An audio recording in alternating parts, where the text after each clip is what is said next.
Okay, finally we should be online, I think. Hopefully with better video equipment. Should even have sound. Last time we spoke about source and load, and we started looking into the essential table 2.1 should be here somewhere. Here we go. That one is quite essential, and we fill that one out completely with efforts and flows. Just want to check. Yeah, we have sound. So that one is really something you should keep stored. Use it for any exercises. Get familiar with the different efforts and flows. Very, very important indeed. Now, so far we talked about sources, and then on the other side we had a load. And these half arrows, that was power bond. Goes some power through here with an effort and a flow. For the flow, the book quite frequently uses a Q dot. For the effort, sometimes we're even going to use a P dot for the effort, but normally just a small e. So this is roughly as far as we have gotten so far. Well, we spoke a little bit about sources, ideal sources. Then you spoke about an effort source versus a flow source. So they are very ideal. You don't find them in real world, but very simple to calculate, very simple to use. So yes, we will frequently use these instead of a real source. What should we call him? Source real, or just S. That was when you had a connection between the effort and the flow, which was not constant. A constant effort source, he will go something like this. A constant flow source, he will go something like this. Meaning the effort source independent of whatever the flow is. And a constant flow, he don't care about how heavy it must be to do this. He give you a flow, no matter what. Very ideal. A real source, he will typically have a function here, something looking like this. So there you will have S real. Then you are talking about a characteristic curve for a source, which must be obtained maybe when you buy a motor or something. You can get the characteristic sheet for your motor or your source. So far, the last time.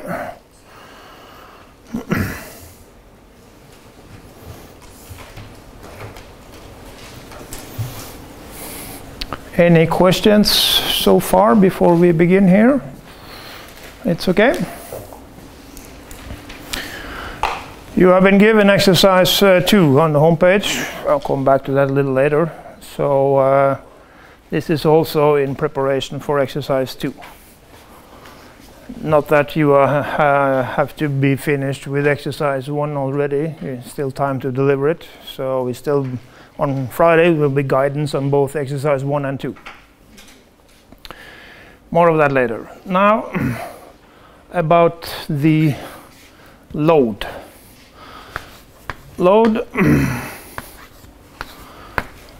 Another way to look at a load will be to change the sign of a source and then call it a sink. That could be an option, but we don't use any of these two. We will use resistance. So what we do, no load, no sink, we only use resistance R. So for this source load synthesis, as chapter 2 is called, we should have written the following bond graph. You have a source, and then the power goes into a resistance. Finished. So that should now be the stencil, the bond graph for any source and a load problem. And here an effort, and here a flow, like that. For resistances, we talk about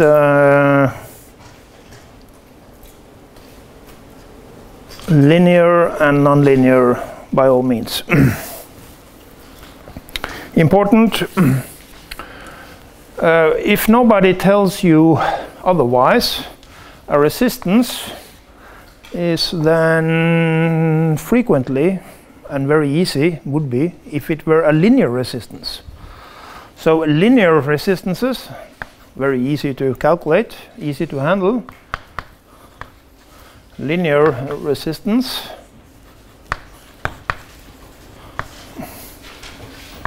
then you will have the resistance R in effort flow diagram. He will be a straight line, very easy. So here we will have sort of a connection saying this effort will be equal resistance as just a constant number multiplied with the flow. R is a constant. So it's a very simple model, and yes, we have some examples that this might be correct. We also have some examples where it was not correct.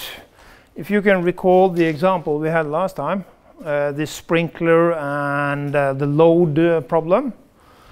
This was the characteristics for the motor and the pump, and then the load went something like this. Definitely not a linear resistance. So this linear, okay, simple and very nice indeed. We have this relation, but in general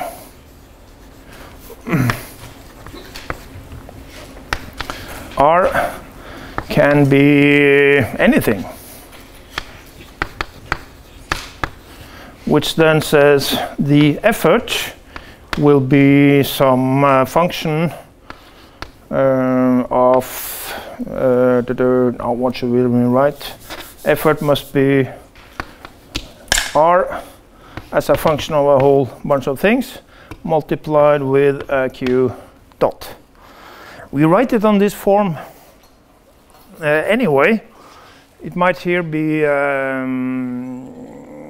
tempting to do the following. To say that this mathematical expression coupling between the effort and the flow will just be like you would write a function of x. So here as an R of Q dot.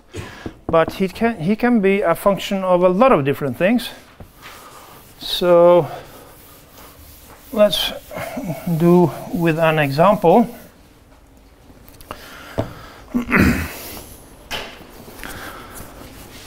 If we start with laminar flow, laminar pipe flow, so we will have P1 must be bigger than pressure 2 to push a fluid volume flow Q through a pipe. And if it's laminar, what will be the connection here? Well, a pressure difference. Now P1 minus P2 equal, and then if it's laminar, then you all should know you will have this volume flow multiplied with a constant. Then you will have a linear resistance, because here in fluid, pressure was the effort and Q was the flow variable. So then you will have a nice linear resistance, a linear connection between effort and flow. So for laminar, linear resistance. Turbulent pipe flow.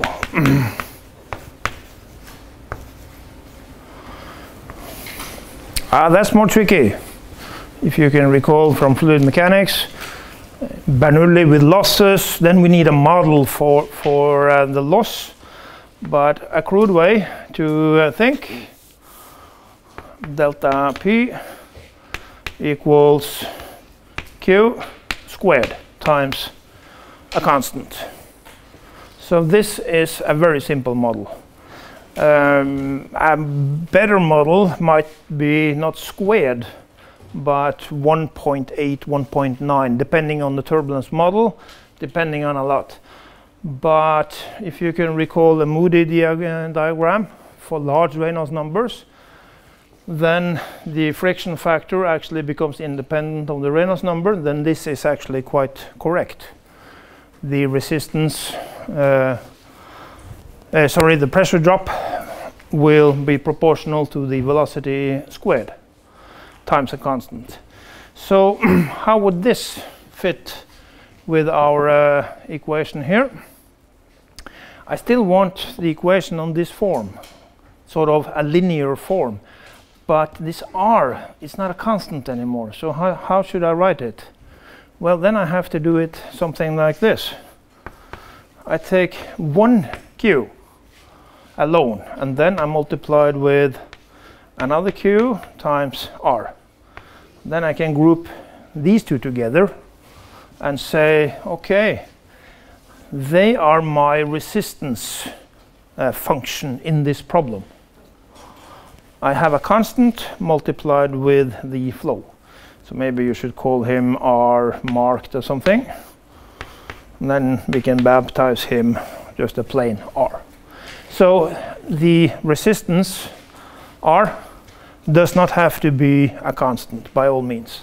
But very frequently we like to write it like this anyway. The reason why we want to do it like this is the following.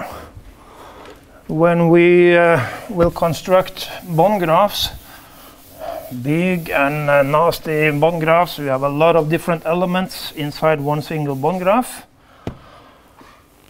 We are going to have many of these bonds that now hit a resistance. Maybe you have 20, 30, 40 of those inside one single problem. And I want all of them to be sort of on the same form. Sometimes we will know the flow here.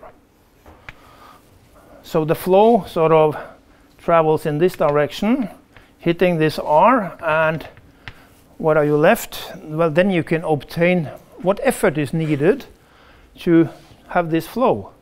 Well, then you will have the effort equals R times the flow. Or it could be the other way.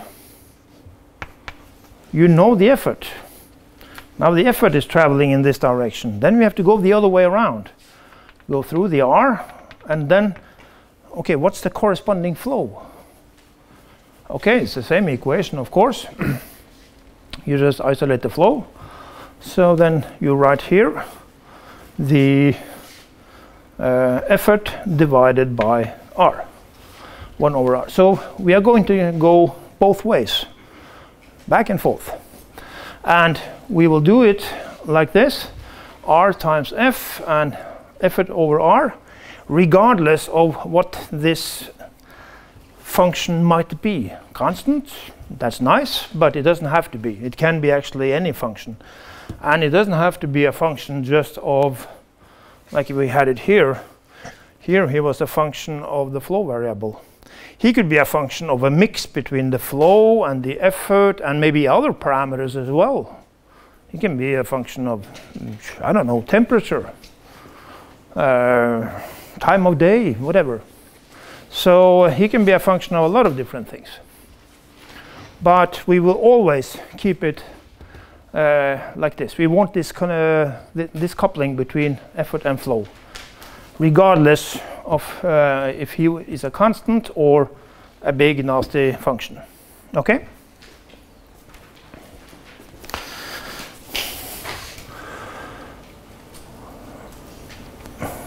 Yeah, so here, of course, linear, nonlinear, the fluid example, and some other linear examples. The electric there, of course, he is linear by nature, so he's very nice indeed. There you have a linear coupling between the current and the voltage. For fluid resistance, yeah, it's linear if the flow is laminar. And then we have something called dashpots. Dashpots, we better say something about those. A dashpot, what's a dashpot? Well, if you look at a suspension for a car or a bicycle, typically you will find a big spring around a dashpot.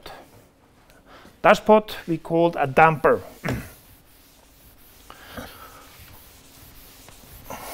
So a mechanical dashpot, there you will have a coupling between the force as an effort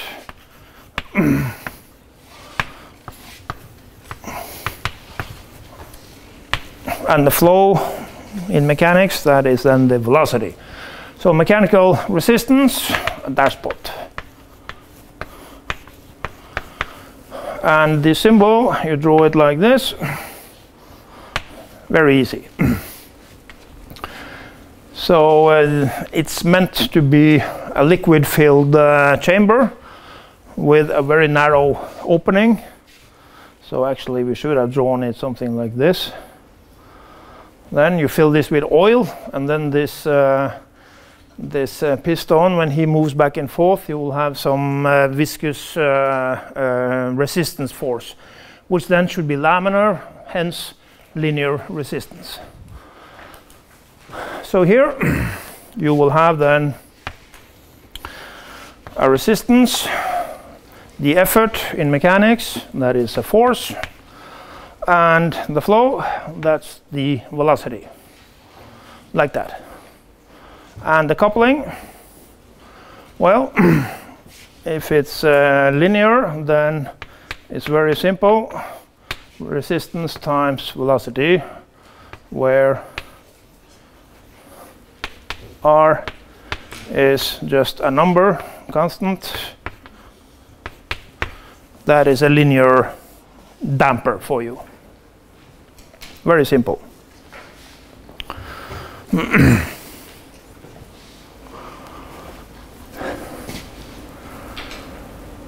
Yeah, for the rotational case, well, sort of the same, but then we say he's not moving back and forth. Now he's rotating. So then we add some fans up here, and then when he rotates, you will have a linear torque acting on these two. So when they now rotate, more or less the same way, you will then have the connection torque equals R multiplied with the angular velocity. So that is the rotational example for you. What about the ordinary classical mechanical resistance? when you talk about mechanical resistance, you will think in terms of friction, won't you? So here you have a box, and then you have to drag it.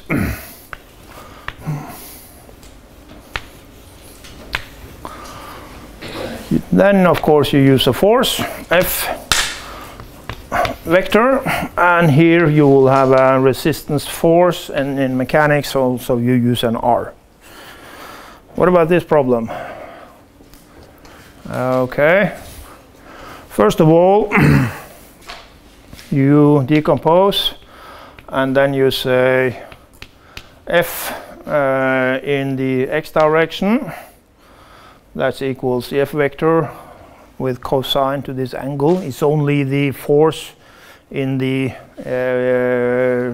direction of the motion that contributes to anything. Second, this resistance force, we will now say he will be equal in absolute value a constant coefficient depending on the surface here, whether it's ice or sand or what, multiplied with the normal force. So if you have a mass here, you will have a weight mg, and then the normal force acting from the ground will be the same as the gravity. So that would be the classical Coulomb resistance or sliding resistance in a mechanical problem. How will this fit our resistance model? Well, to move this one at a steady velocity, you are going to need the force has to equal mu times then the gravity as a number. So depending on the mu, he will be 0.1 if it's slippery, or 0.9 if it's not slippery at all, typically between 0 and 1. So this is the model. Okay, how can we make this one work? We have the force here. I should have the velocity down here. And here I have a resistance. What was the coupling? Fx should be equal velocity times r, which then should be equal to just a constant, mu times mg. Okay, what is r? Then we have to actually construct a resistance, which looks a little bit strange. You will have mu times mg divided by the velocity, so that the velocity here disappears and you are left with just a constant number. So that's how you then have to construct a resistance to be able to use it in our bond graph world, because we still want force equals resistance multiplied with velocity. Okay? So also it's a little tricky. If you look at the needed force, and here you have the velocity, well, the force has to be constant if you want to move at all in one direction. If you want to move the other way, well, then he changed sign. So he's actually not entirely constant here. We need the sign as well. So there we have to pay attention if you want to use this model. Any questions to that one? It's okay.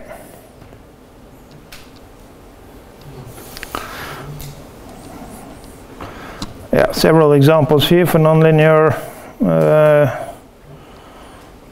resistances.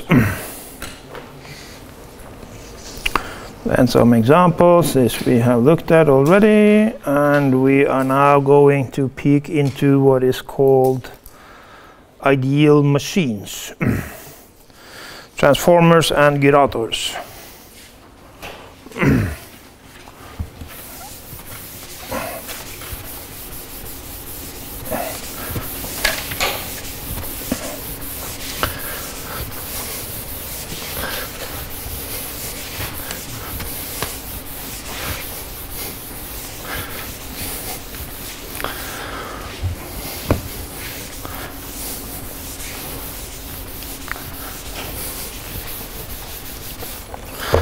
So, transformer, gyrator, then we are talking about a coupling between one part of your problem to another part. And it's a question then how this coupling is constructed. We talk about ideal machines, and that is sort of essential for ideal machines.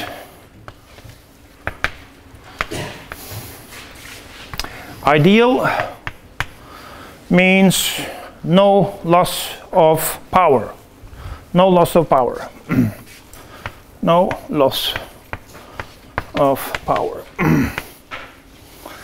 Or loss of energy, if you like. So how to make a coupling? An ideal machine, we have only two types. We have transformers, T, and we have gyrators for G, one of those. Very simple. And they are two-port elements. Two-port elements. So far, we have only looked at one port. You have a source, looks like this. We have looked at a resistance, goes like this. Only one bond either enters or exits from the element. But a machine, ideal machine, he will have one entering and one exiting. So it's a two-port thing. And here we put the ideal machines. Ideal machines.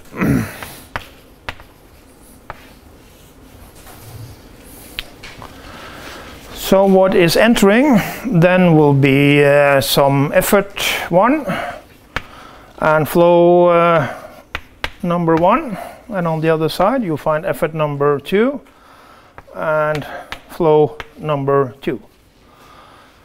No loss of power means, how do you find the power? Well, that was the product between the effort and flow. So now we can say the power, a large curly P, power in watt, equals effort 1 times flow 1. Effort 1 multiplied with flow number 1 equals what you get on the other side. Effort number 2 multiplied with flow number 2. So this is sort of given, unquestionable, no loss of power. So there we have one equation for the coupling there on each side of the machine. Then we have the two different types. The T is called a transformer.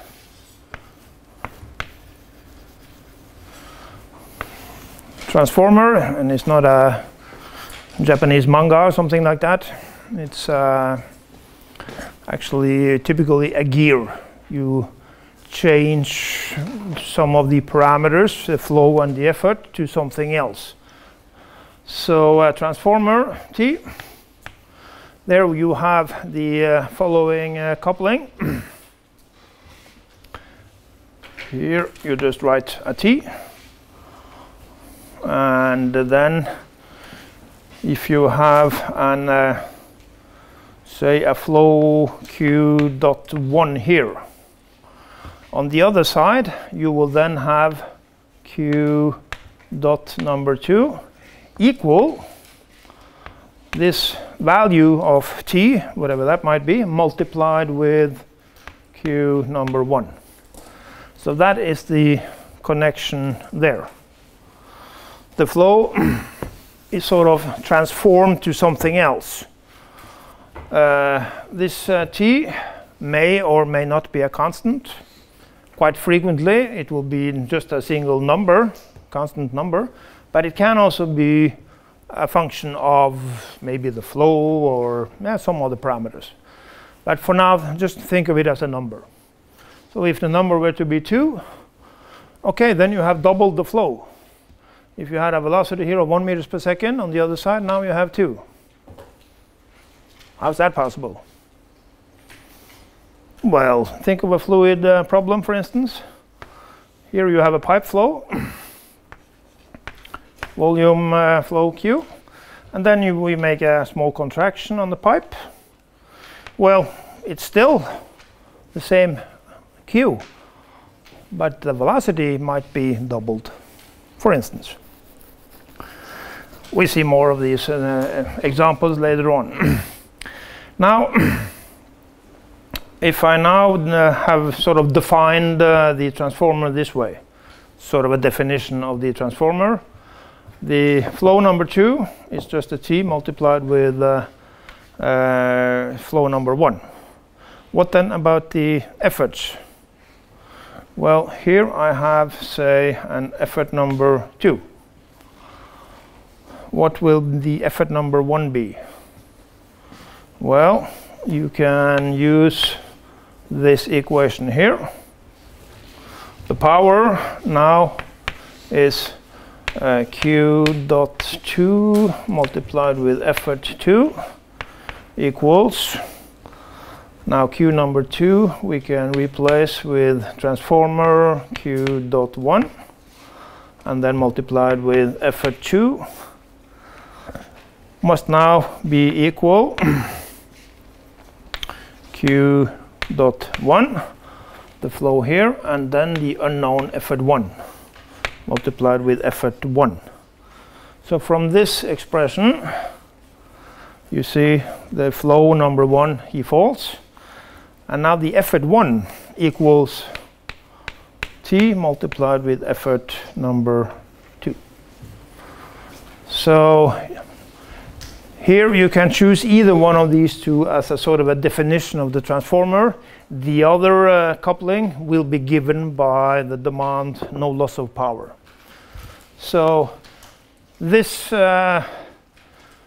coupling, that a transformer, will give you two equations. Here is one, and here is the other one. Now, depending on the problem, we can go actually either way here. So sometimes you will be given, say, the effort 1. He is known. You know him. Then you know you have a transformer. Find effort 2. Okay, then effort 2 is just to take this equation, divide by T on both sides. So it's effort 1 divided by T. So we have no problems going the other way around. Same goes for the flow. If we know Q number 2, Q dot number 2, then we can find Q dot number 1. Q dot number 1 by, again, just divide by T. 1 over T, Q dot number 2. So it's the same expressions by all means. But we have to be able to use them back and forth. That will depend on the problems.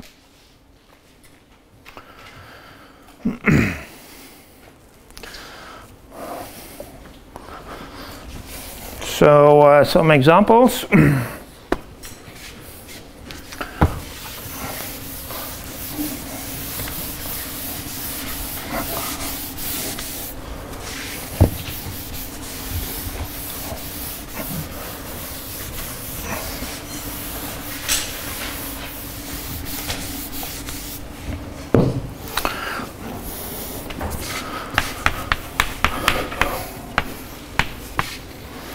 Look at a gear for a bicycle or whatever.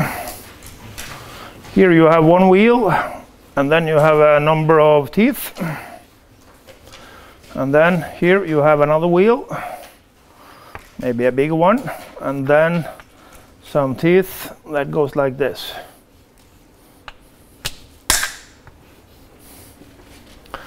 So now we rotate this wheel here at a certain angular or rotational speed.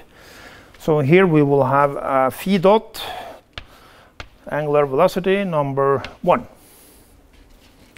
Well, if he goes in this direction, then this wheel, he will turn the other way, of course, with a different speed. So he will be called now phi 2. And now what will be the coupling between those two? Here, clearly, if you know the number of teeth on each wheel, say here we have N1 is 100, and here N2 is 200. Then what? Well, if he goes 1 round, then he will go 1/2 round, right? So the ratio here, N1 divided by N2 equals 1/2, will now be our T. So clearly, yes, it is a transformer. Also because the coupling, it goes from flow to flow. They are directly coupled.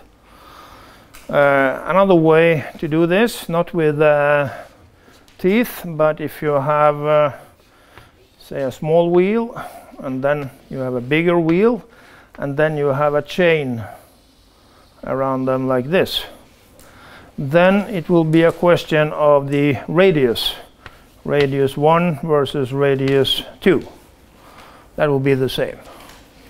Then the T here will be the ratio R1 over R small r2, for instance.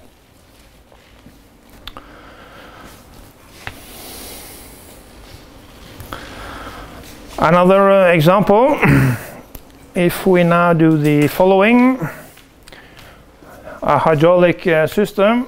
So here you have oil entering a large cylinder.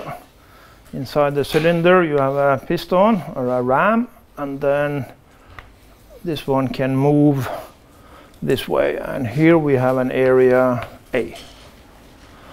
Inside this cylinder we will have a liquid pressure P, and here we will now have a velocity and a force. So what's the coupling? Is it a transformer? Well, what's the force? Well, pressure multiplied with area. Here, then you'll have the pressure force acting on this ram, which of course is the force felt on the other side here. So you have a coupling from fluid pressure effort to the mechanical effort force. Or if you like, looking at the volume flow. What is a volume flow? A volume flow, that is the cross-sectional area multiplied with a velocity. So there you have also a direct coupling. Now let us see how this fits with our transformer definitions. To the left, I now have the pressure, effort equals the pressure, and the flow equals the volume flow. Then I have a transformer, and what do I get on the other side?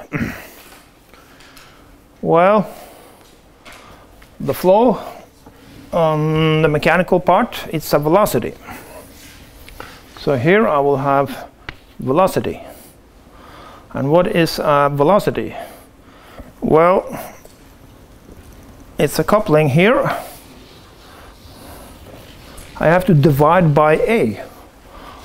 So I have to take the flow 1, Q, and then divide by A. Then I have the coupling. What about the force here? The mechanical force, well, that should now be the effort that we had, effort 1. Then I had to multiply with A.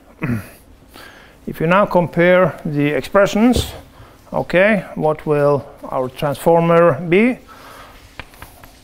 The number, it's 1 divided by area.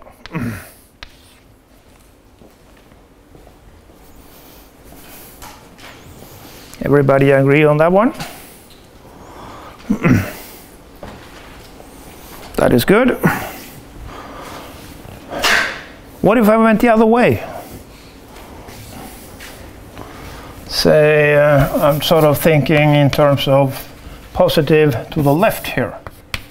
Then what? Well, I just turn these arrows like this, and then G equals A. So depending on which way you are drawing your arrows, you can get a different result. So that's something you have to keep in mind. Okay. We will use these transformers a lot. More of that later. Any questions? Then we take a break.